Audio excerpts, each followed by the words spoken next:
Makanya Bapak Ibu, sekali lagi saya ingin menyampaikan, pengetahuan hafalan tuh gak ada artinya. Yang punya arti dalam hidup itu adalah pengetahuan praktis. Lo jangan mengatakan, lah saya tidak perlu mengerti itu, kan saya bukan orang fisika. Sama seperti yang ada yang mengkritik saya, itu orang fisika ngapain ngomong agama, katanya. Jadi seolah-olah agama itu hanya miliknya orang tertentu gitu. Lah saya kan pengen selamat. Betul nggak? Kan saya agamanya Islam, saya harus mendalami jalan hidup saya. Islam itu adalah way of life saya. Karena Islam dalam hidup saya harus firm keislaman saya. Kan begitu. Jadi tidak ada hak seolah-olah karena saya sekolahnya fisika, belajar agama. Ya, nih saya kasih tahu ya. Orang fisika tuh harus ngerti agama. Dan orang yang belajar agama, kalau bisa ngerti fisika. Ya supaya gaul dikit maksudnya, gitu kan? Nanti diajak bicara energi jadi kelang kabut kan, betul? Gitu-gitu aja. Ditanya energi sama daya aja susah ngebedain daya. Lihat saya sekali lagi. Jadi gini, perhatikan saya. Kenapa terjadi kebakaran di rumah? Kan sederhana. Ini. Saya masang listrik di rumah dengan daya 900 watt. Oke? Daya itu apa? Daya itu perkalian antara tegangan kali arus. Tegangan gak usah ditanya lagi ke PLN. Tegangan semua di Indonesia 220 volt. Oke? Nah sekarang 900 watt dibagi 220 volt. Berapa? 900 dibagi 220. Masih mikir? Atau 1000 lah dibagi 250 berapa? 4. Berarti arus yang akan mengalir ke rumah kita tuh 4 ampere. Ketika beli kabel, bilang daya di rumah saya 900 watt. Tegangan udah gak usah dibicarakan lagi. Itu bukan rahasia. 220 volt. Betul gak? Berarti saya harus menggunakan kabel yang bisa dialiri arus listrik 4 ampere.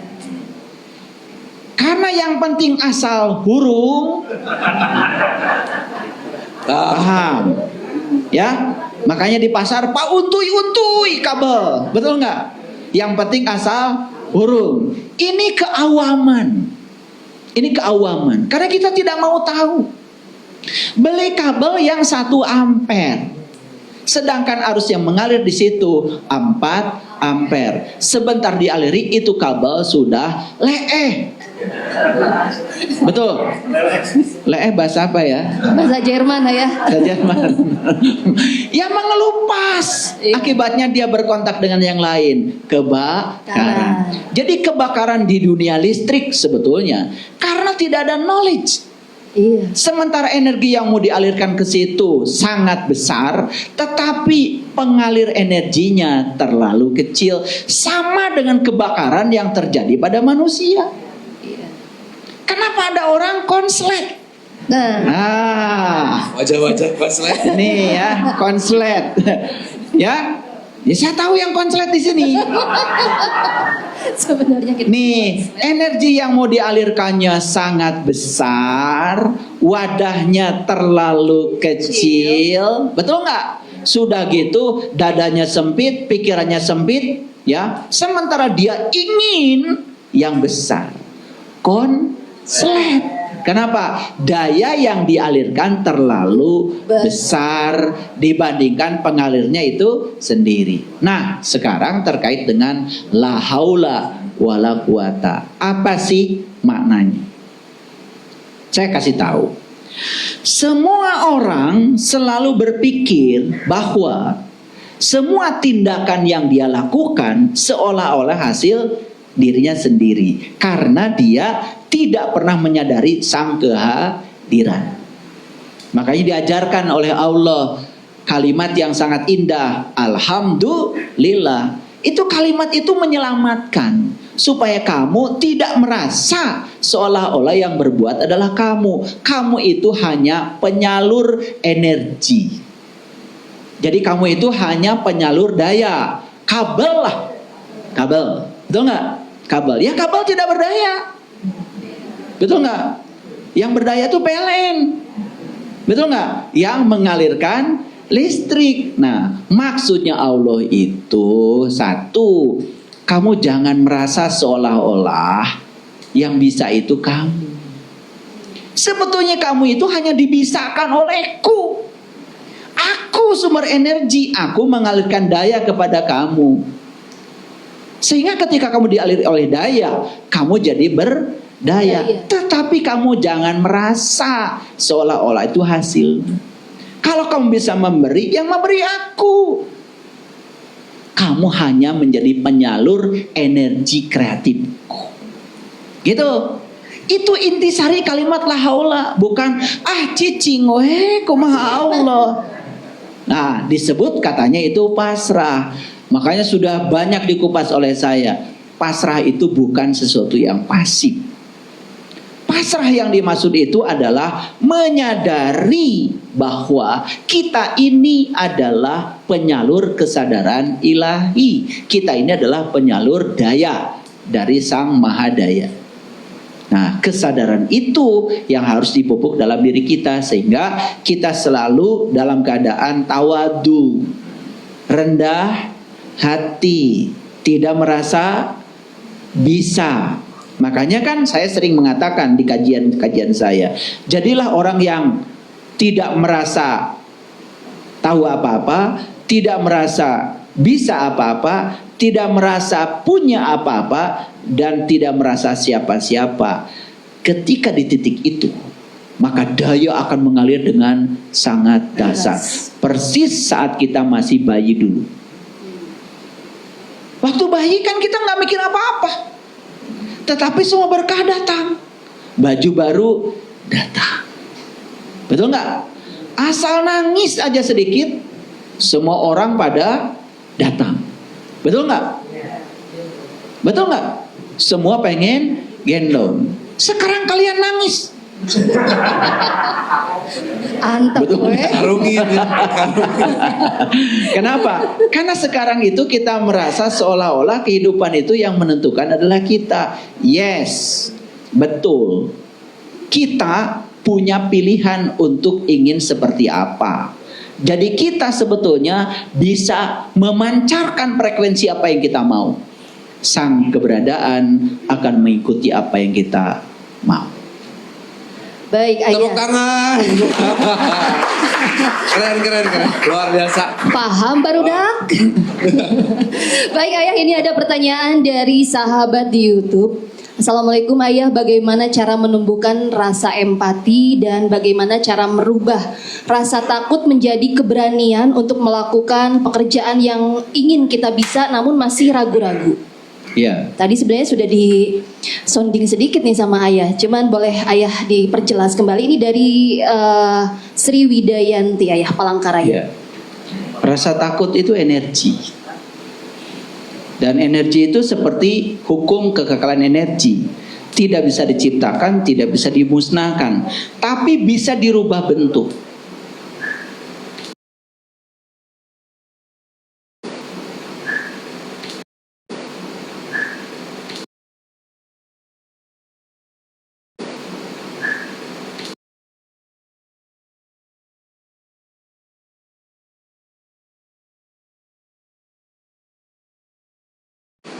Itu energi lagi berbentuk energi listrik.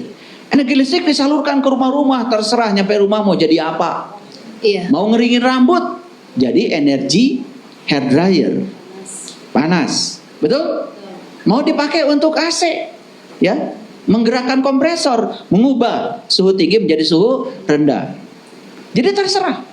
Nah, sama seperti pertanyaan yang disampaikan oleh sahabat ini, ya. Ketakutan itu adalah energi. Karena ketakutan energi berarti energi ketakutan bisa diubah nggak? Bisa.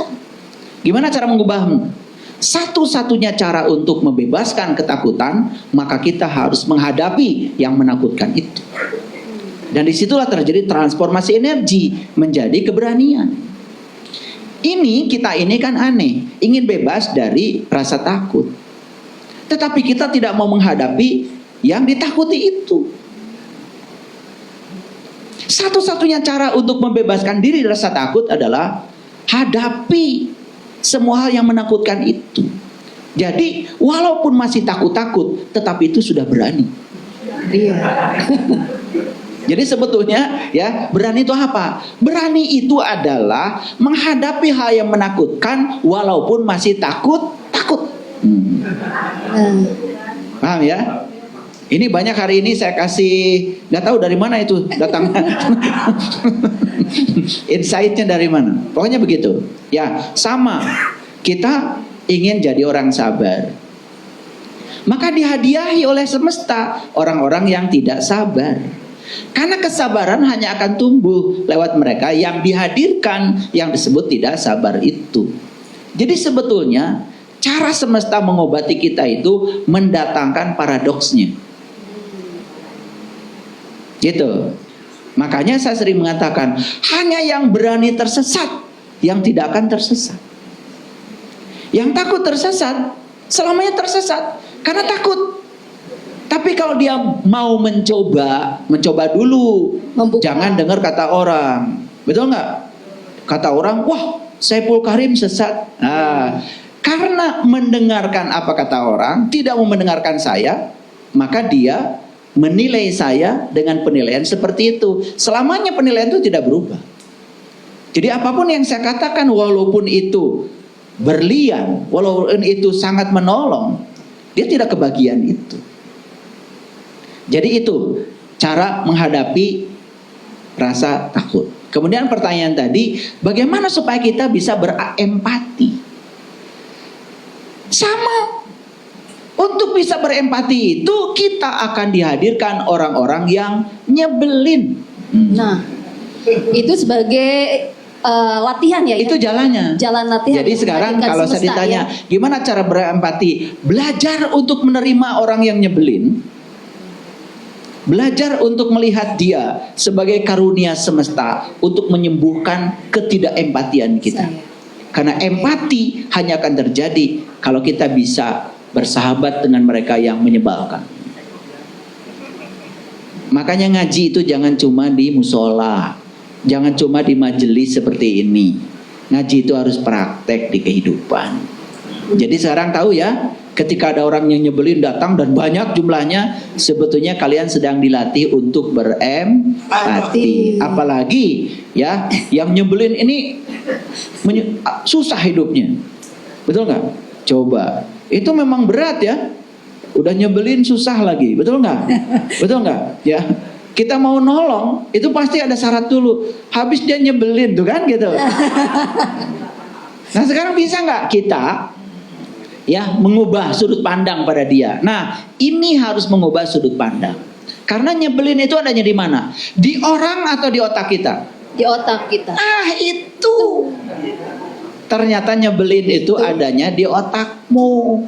Betul nggak? Karena ada peristiwa di masa lalu yang tersimpan di alam bawah sadar. Peristiwa itu pelakunya adalah dia.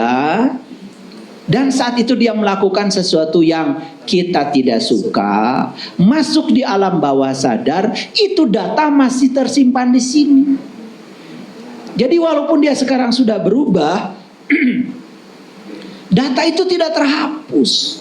Bagi Anda, orang itu tetap nyebelin, padahal orang sudah berubah. Jadi sebetulnya nyebelin itu bukan di orangnya, tetapi di mana? Di otakmu, bukan di otakku ya. Iya, di otak. Ya berarti sebenarnya kita harus merubah mindset kita ya Ayah. Betul. Makanya itulah belajar spiritual, belajar agama, belajar apapun sebetulnya adalah belajar mengubah sudut pandang. Iya. Nah, perubahan sudut pandang itulah yang disebut dengan surga. Nah, itu. Jadi surga itu nyatanya perubahan sudut pandang.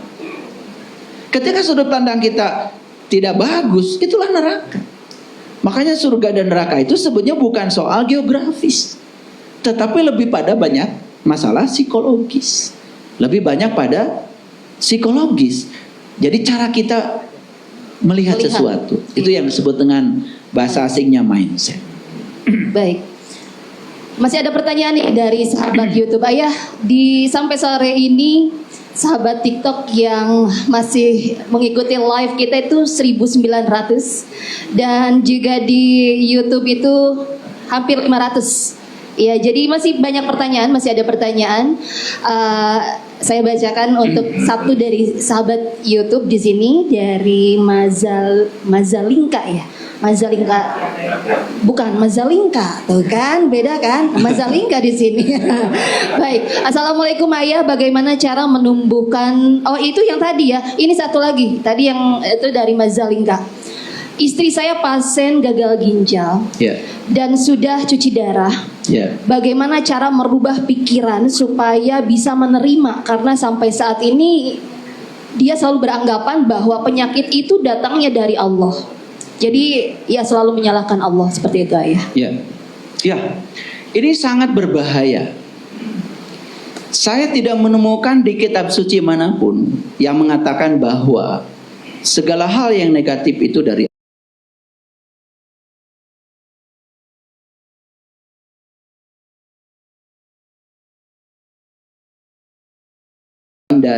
hasil tanganmu sendiri. Dan itu diulang-ulang di banyak ayat. Bahkan dikatakan di dalam Al-Quran ada satu pernyataan begini, Faiza maridtu fahuwa yasfin. Apabila kamu sakit, aku yang menyembuhkan. Nah, Allah di situ sedang memberikan kabar kepada kita, sakitnya itu bukan dari Allah, tetapi penyembuhnya adalah Allah. Itulah hebatnya Allah. Coba kita lagi motong bawang di dapur. Kebetulan pas masak hari itu gak enak pikiran, gak enak perasaan, sambil marah-marah. Akhirnya ya sudah. Kalau marah-marah itu akan menarik segala hal yang tidak diinginkan. Tanpa disadari, kemudian tangan kita teriris. Ya toh? Oke. Nah itu tangan kita teriris kenapa? Karena kita kan sebetulnya marah-marah. Tetapi Allah dalam waktu 1 hari, 2 hari, 3 hari, tangan kita yang teriris itu diperintahkan seluruh sel dalam tubuh kita, sel yang bertugas untuk menutup darah, ditugaskan lebih awal nutup darah dulu. Habis itu diperintahkan sel untuk memperbaiki jantung.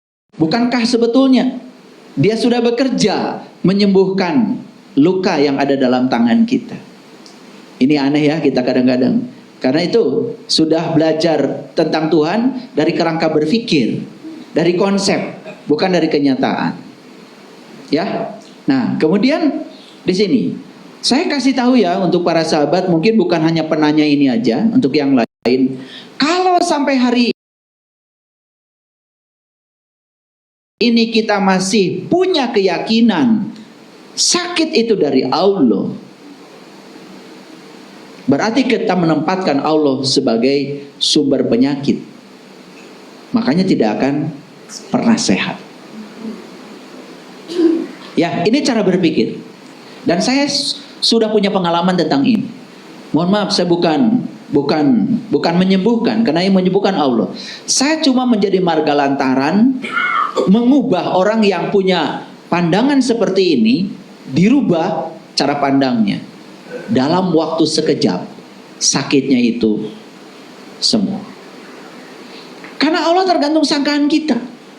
Kalau kita sadar bahwa Allah itu sumber penyembuh, bahkan kalau saya merasakan tidak enak di bagian tubuh saya cuma duduk saja. Saya menyadari nafas. Dan setiap nafas masuk, saya imajinasikan setiap nafas masuk sebagai penyembuh. Dan ketika nafas tinggal di dalam, saya imajinasikan nafas saya sedang membereskan semua ketidakseimbangan dalam tubuh saya. Ketika nafas keluar, saya imajinasikan saya sudah sembuh.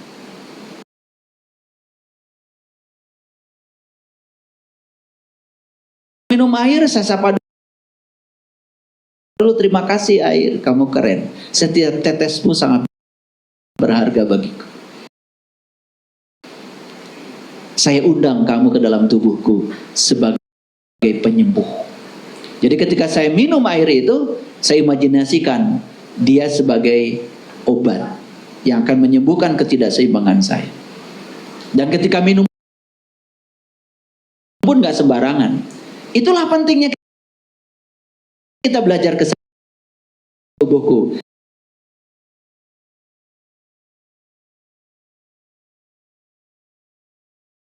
Sehat, kuat, sempurna. Dan semua makanan yang akan yang lain, ya sudah, tidak ada istilah mubazir dalam diri saya. Karena saya percaya ada bagian yang lain di makanan yang tersedia. Jadi, ini perlu dihipno. Di samping diberikan sudut pandang yang saya,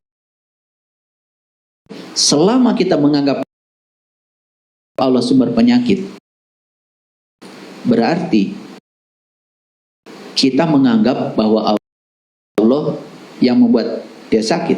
Sangkaan itu yang akan menjadi dia terus menerus sakit. Dan harus diubah bahwa Allah adalah sang penyembuh.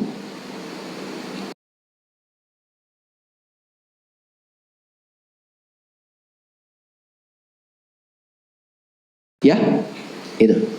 Baik, terima Kebenaran itu dari kesalahan.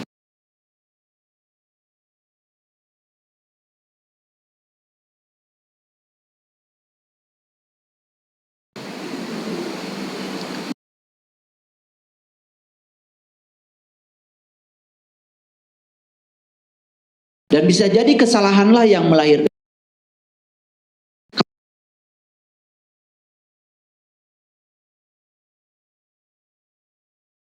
Kalau orang melakukan kesalahan terus-menerus,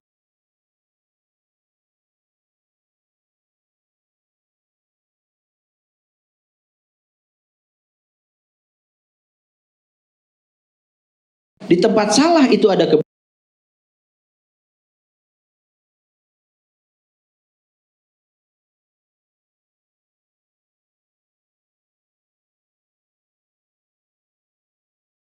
ya.